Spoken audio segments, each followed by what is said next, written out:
She is from Calungkok, West Batangas City. She is the current treasurer of the Junior Hunter Society, year 2015 to 2016.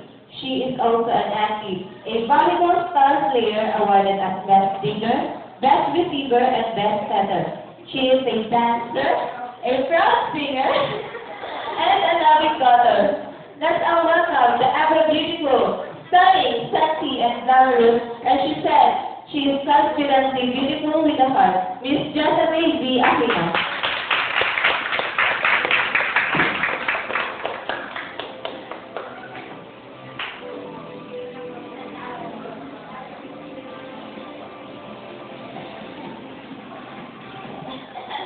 Thank you, Lois.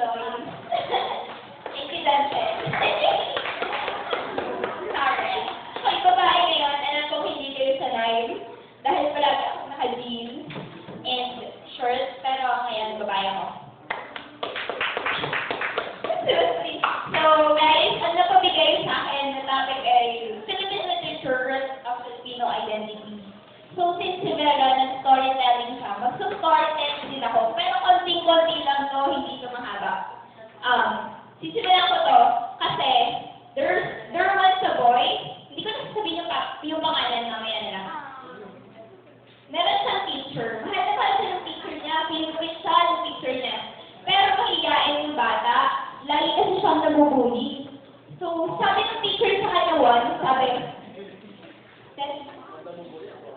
ng teacher niya, tinanong siya, sabi, who are you? Tapos, hindi pa nakakasunod yung bata, tinanong na agad ulit siya ng teacher niya. Sabi ng teacher niya, are you someone unique or someone special? So yung bata, 7 years old pa lang siya. Sabi ng bata, who are you? Sabi ng bata, I am Sesame Aquino. Siyempre yun na agad, literal, kasi bata pa siya. Tapos sabi niya, I don't know if I am unique or special because I don't know the meaning of any of that. Diba? In a small mind, 7 years old. Tapos, lumaki na yung bata, 18 years old na siya. Nakita niya yung teacher niya, nakulong sa kalsada. Sabi ng teacher niya sa kanya, who are you? Are you someone unique or someone special? 18 years old na siya noon, nabubuli pa rin siya.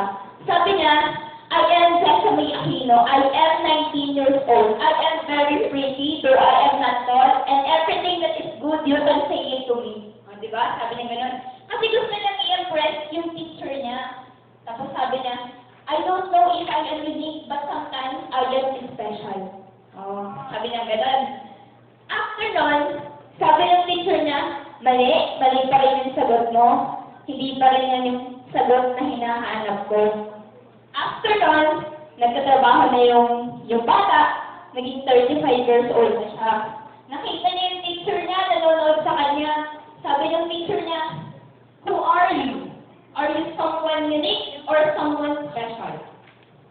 Sabi ng bata, 35. Sabi ng bata na 35 years old na, sabi niya, ma'am, alam ko na ang sagot, alam ko na, sabi niya, who I am me, I am nobody, I am just me. Sabi niya gano'n. So yung teacher niya, kumite. Tapos sinagot naman niya yung tanong, are you someone unique or someone special? Sabi niya, I am unique kasi wala pa akong kakambal. I am special kasi I don't know how to dance, I don't know how to sing, I don't even know how to act properly, but still, the whole world knows about me. Diba? Sabi niya nila, gusto niyo ba malaman mo yung pangalan ng bata? Yeah. So yun, sabi, yung batang yun, kilala niya siya, kasi kinalakihan natin siya. Siya si Mr. Rowan Atkinson, or si Mr. Bean. Siya yung nagsabi nun. Kasi diba, if you will see, si Mr. Bean, siya ang nagda-direct, siya rin ang umaa, siya rin ang nagpo-produce, but still, kilala siya ng buong mundo. See, yung from the little boy na nabubuli, tapos grew up, and then he made his own identity among everyone else. Diba nakilala siya? Oh, so, yun lang. Yun yung short story ko. And si Mr. Bean, kilala siya eh. Walang makakagaya kay Mr. Bean. Meron siyang sarili niyang identity. Sabi nga, isa siyang idol. Pero alam niyo ba, sabi ng tatay ko dati, ne, huwag ka nang manood ng Mr. Bean. Sabi ko, bakit naman daddy? Eh, nakakatuwa. Sabi ng daddy ko, igalaki niyo kasing tanga. Sabi naman yun. So, tumigil ako panonood ng Mr. Bean. Tapos nung lumaki na ako, sabi ko sa daddy ko, hindi naman ako nanood ng Mr. Bean. Pero bakit tanga pa rin ako sa pag-ibig? Charot! Hindi, yun lang yan. So, let's go back to my topic. It's a Philippine literature of our identity. So, yun. Gusto ko lang sabihin na, okay na. Our literature affects in our way of living. Bakit? Kasi naalala ko ng third year ako, sabi sa akin ng teacher ko, Filipinos are the great imitators of the world.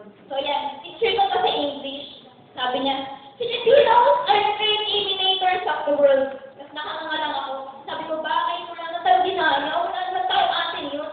Pero sabi niya, nung si Justin Bieber nag-low waist, lahat ng lalaki nag-low waist. Di ba? Tapos, ito pala, nung unang ipinalabas sa TV ang Crazy Little Thing Called Love, sinamat ni Sean, lahat ng babae sa school namin nakabang. Di ba? Hindi ko itatanggay kasi ako, talaga yun. Talaga, nagbangsa ka. Kasi akala ko kasi pag nagkaroon ako ng baton, may dadating na sa kasuwal. Charot. So, yan. Pero how do we differ from the other countries? We differ because of this. Sabi nga, sa literature meron tayong legend, myths, tales, fables, poems, name it, we have it. Alam niyo ba yung legend of pineapple, may dalawa lang siyang version. Yung unang version atin, di ba alam niyo na yung nangyari doon? Yung bata na ayaw sumunod sa utos ng nanay niya. Yung kapag may tinatanong yung nanay niya, sabi niya, hindi ko po alam, hindi ko nakita. Yung isang version is from US. Alam niyo ba yung version ng US? There is a mad scientist named Dr. Jack Goldfish, and he suddenly mixed up to chemicals, and then may pineapple na. Diba? Oh. See the difference sa atin, palaging may reason, may moral. Pagdating sa US, scientific chuchu na ang kasama. Diba? Thank you, Dante. We differ sa drama. We differ in drama and literature kasi mga writers sa ibang bansa, gustong-gusto na mamatay ang bida. Tama? I want to remember, namatay ang babae. Pero dito sa Pilipinas, namatay na lahat, nagka-amnesia na aksidente, ay sila pa rin sa dulo. Di ka? Thank you, Gregory. Diba?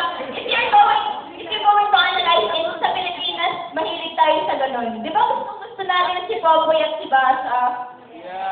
Oh, gusto natin si Popoy at si Basa kahit palagi natin silang nakikita. Kasi part na natin yun eh, atin yun. Hindi tayo yung nangungopya. Parang kung sa ibang bansa, meron silang a walk to remember, tayo may a second chance, may one more chance, may saving. Diba? Meron tayo, atin yun eh, identity natin yun. No, sabi, it's only in the Philippines. Sa Pilipinas lang nun, na ang police ay laging late sa bakbakan. Tama? Sa ibang bansa, ang kabarilan ng kriminal, police. Dito, ang kabarilan ng kriminal, kapwang kriminal, tapos nakadadating ang police. Diga? It's only in the Philippines nga eh. Like, ang Philippine literature, naapektuhan din natin yung behavior natin. We have different stories from literature. Ang example nga kanina ni Ate Vera, A Morning in Abraham. Diba? Our authors always write based on the behavior of the Filipino. Nakakalimutan. Yan. I have here some attitudes, negative and positive, ng Pilipino. Kung mapapansin niyo po, pag yung mga second year, kapag nag-aral kayo ng literature, palagi niyo makikita, family-oriented, hospitality, joy, humor, ba? Sa Pilipinas lang yata, binabagyan lahat. Pag nagkita ng camera ng ABS, nasa ABS na ako. Hindi ka? Nakalusok ka na sa ba? ABS, ABS, hindi ka? Ginagawa ko din kasi yun. Kasi kapag nagkikita ko ng camera, feeling ko, gaganda ko sa TV. Gaganda ko, excuse ko. Para makita lang. Pero hindi ko naman siya napapanood. Feeling ko nga kinakate, dinadaya ako. Feeling ko lang talaga. Hindi ko pa talaga nasaktan yung mukha ko. Pero parang sobrang daming beses ko yung dumaan sa camera ng ABS at ng TV. Dahil hindi ko pa rin nakita. Next, syempre kapag may positive tayo, may negative. Dito, ang pinaka-ano ko talaga is yung Filipino times and lack of discipline. Madalas makikita niyo yan sa stories natin sa literature. Filipino times, ako ay talagang Filipino. Filipino talaga ako kapag usapan ay Filipino time. Kasi hindi ko rin may iwasan, lalo pa ngayon, traffic sa limho. So, Filipino time. Tapos, lack of discipline. Siguro nakita niyo na yung sa Facebook, yung nagpagpapalit ng MMDA, yung huwag tatawid. May namatay na dito. Tapos, di ba? Sa Pilipinas lang merong ganong kalaking signboard na sinasabi, wag tumawid, may mamamatay. If you're going to compare us sa US, sa Japan, yung mga tao doon, pag nagkita ng stoplight, nakastop lang talaga sila, tapos sabay-sabay sila tatawid. Pero dito, mga anak talaga ng patintero. Yay, kahita! Kahit flammable! Sige! Thank you so much, Gregory. Feel ko talaga na-appreciate mo ako. Alright, next. Yan, I have this OU pictures. Ang ibig sabihin ng pictures, OU is only us. Ibig sabihin dito lang makikita. So, ayan. Sa amin, ganyan ang biyahe. Lahat ng pakain sa baboy nasa loob, tapos lahat ng tao nasa taas. Ano to? Tapos, next. Oh, yan. Sa tricycle nga, lima lang kasay, ari-ari. Sige. Sige, na yan. Tapos next, ito talagang paborito ko. What's wrong? Hamburger, burger, ham and cheese, di ba? Sa Pilipinas lang meron yan. Diba? Yan na yung identity natin eh. Dapat ito. Ito. Saan ba kayo nagkita sa ibang? Nakita mo kayo sa ibang bansa na pinaplastic ang soft drink. Di ba hindi? Dito lang. So kapag bumili ka ng soft drink sa ibang bansa, naka-can or naka-bote, pagdating dito naka-plastic, naka-straw. Pag nabutas mo pa yung plastic, wala! Ang tough mo! Sige ba? Our next ay, ito. Yan, Filipinos be like, we've been doing it before Ice Bucket Challenge. So, ayan. Para po sabihin ko sa inyo, sa Pilipinas lang po nagamit ng tabo at timba CR. I have here a certain memory, a vivid one. Nung high school ako, nagkwento yung teacher ko, mahilig kasi siya mag-abroad. Napapatay daw siya sa Japan. Hanap siya ng CR. Pagdating niya, labas. Okay na, naghahanap siya ng tabo. Wala siyang makita. Tapos, tinanong niya yung crew, sabi niya, excuse me, do you have a dipper here? Sabi ng crew, I'll dig. Ibig sabihin, dipper, yung mas malalim na dig, sabi niya, I mean dipper. Nag-stress na pa. Pero hindi siya binigyan. Kasi dito lang daw talaga sa Pilipinas, nagkakaroon ng tabo at timba sa bathroom. Next naman is yung Philippine literature to our look from past to present. Diba? Dati, merong certain story sa literature, pinakagusto ko siya yung A Bread of Salt. Kasi doon, si Aida, may nagkaka-crush sa kanya. Tapos, gusto ko yung sabi ng author na si Aida daw ay mahinhin, na maputi, na maganda. Di ba parang kapag nabasa mo yun, it will affect you directly and indirectly. Bakit? Kasi si Aida daw ay maputi, maganda, mahinhin. Hintay mo na po. Diga? Ay mahinhin. Ay magsugustuhan ako ng crush ko. Kung ako na ikarine, hintay mo na. Ayan. Diga? It affects your look. It affects your behavior as well.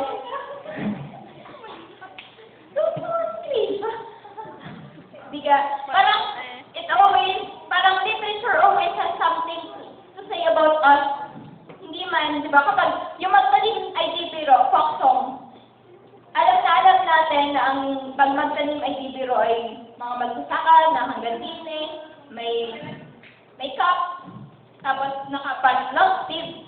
It affects agad. Bakit? Kasi Pinoy yun. Pag nakita mo yung Pinoy yun, alam niyo ba na ang mga Pilipino madalas mapagkamalan sa Europe na Mexican. Pero pag pinagsama na yung Mexican at Pinoy, pag pinagtabi yun, alam pa rin natin kung sino ang Pinoy. Kasi Mexican, nakaganto lang sila. Ang Pinoy, nakagaling, nakagayon. Di ka, parang it affects our look. From past na yun past, tapos napapasok sa present. Kaya nakakabig, parang nakukuha pa rin natin siya from our parents, diba? Sinasabihan niya tayo, minsan, ikaw ay ang tayo mo, ay parang iyong ama. Diba? Kasi yun ang nakikita mo from past. Next. Yes. Kung ako naman, tatanungin, yung katulad ng tanong na itinanong kanina kay Mr. Bean, yung who are you? Are you someone unique or someone special? Actually, hindi ko pa rin alam kung ano yung sasagot ko doon. Pero probably, ang sasagot ko din, I am Destiny, kapag nandiyan yung crush ko, sasabihin ko, I am Destiny, I am 18, I am kind, I am gorgeous, I am everything. Di ba? Pag nandiyan, kasi you're trying to impress someone. Pero kung deeply or internally, hindi ko pa rin talaga alam ang sagot. Pero doon naman sa tanong na, how do we differ? Ito sagot ko. In every way, we are different. Kasi compare tayo sa Malaysians, na kamukha daw natin, sa Mexicans, iba pa rin yung Pinoy. Iba pag ang Pinoy nagpunta sa abroad, uy, Pinoy ka! Alam na agad, parang pinuksan ng dugo or something. Kasi nga, we are different in many ways. At ito naman, payo ko lang sa inyo, kapag tinanong kayo, are you someone unique or someone special? Ito lang sagot nyo, you are incredibly unique in a special way. Tapos utas sila kakaisip kung ano bang ibig mong sabihin. Promise. Ano yan po yan from my dad. Sabi ko kasi, Daddy, hindi ko naman alam kung anong aking sasagot. Doon, sabi niya, ito na lang, anak. Yan, it's from my dad. Sabi niya, you are incredibly unique in a special way. Hindi ko alam kung bola yun dahil anak niya ako or hindi ko talaga alam. Next. So, eto, from studying literature, since ako na yung last speaker, sabihin ko sa inyo, sobrang sarap aralin ng literature. Kasi at first, doubt din ako na, bakit ba kailangan, ganon. And then, hindi kasi ako mahilig sa history. So, yung literature at history, parang magkasama na kasi sila kasi past din. Pero ito lang yung na-realize ko after this. Literature is you, and you are literature. Yun lang po. Maraming salamat.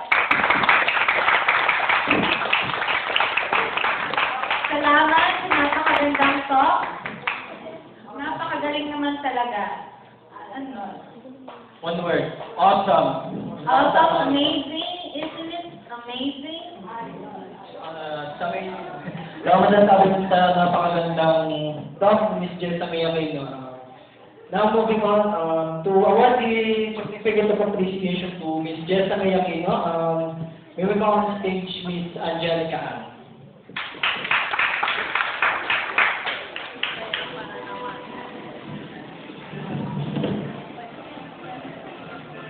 Sinabi.